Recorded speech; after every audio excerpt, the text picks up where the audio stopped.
Hello সবাইকে, আমার একটা নতুন ব্লগে সকলকে স্বাগতম জানাই।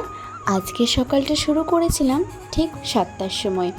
হ্যাঁ, এখন বেশ কয়েকদিন উঠতে একটু দেরি হচ্ছে। অন্যদিন 6টার সময় উঠে পড়ি, কিন্তু এখন 7টাতেই উঠছি।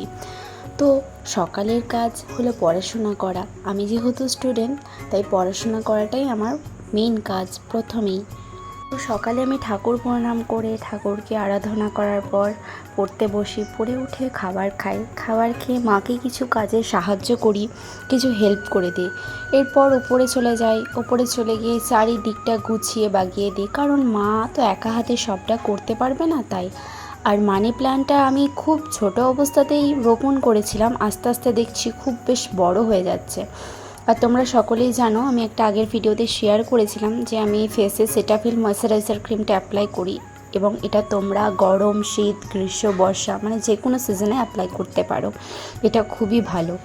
আর তারপরে চলে গেছিলাম আমার যা কাজ, ঠাকুরকে পুজো করা, কারণ স্নান করার পর আমি ঠাকুরকে পুজো করি। তো অনেকে এখানে কোয়েশ্চেন করতে পারো যে এখন ড্রেসটা অন্য কেন। আসলে পুজো করার আগে আমার জামাই কাকে একটু পটি করে দিয়েছিল। তো আমি দেখলাম যে এভাবে আমার পুজো করতে ভালো লাগবে না, তাই জামাটাকে চেঞ্জ করে নিয়েছিলাম আর চুলটাকে খুলে একটা শুধুমাত্র ক্লিপ আটকে নিয়েছিলাম। তো সবসময় নিজেকে পরিষ্কার পরিচ্ছন্ন রেখেই তবেই ঠাকুরকে পুজো করা, আরাধনা করা উচিত, যেহেতু আমার কাছে সময় বা সুযোগটা আছে। কিন্তু এমনিতে কি ঠাকুর সাড়া দেয় না তা কিন্তু না। আমরা যেক্ষুনি যেভাবে যে অবস্থায় থাকি না কেন, আমাদের ঠাকুর সবসময় সাড়া দেয়, সবসময় আমাদের পাশে থাকে। ঠাকুরকে শুধু মন থেকে আরাধনা করতে হয়, তাহলেই হয়।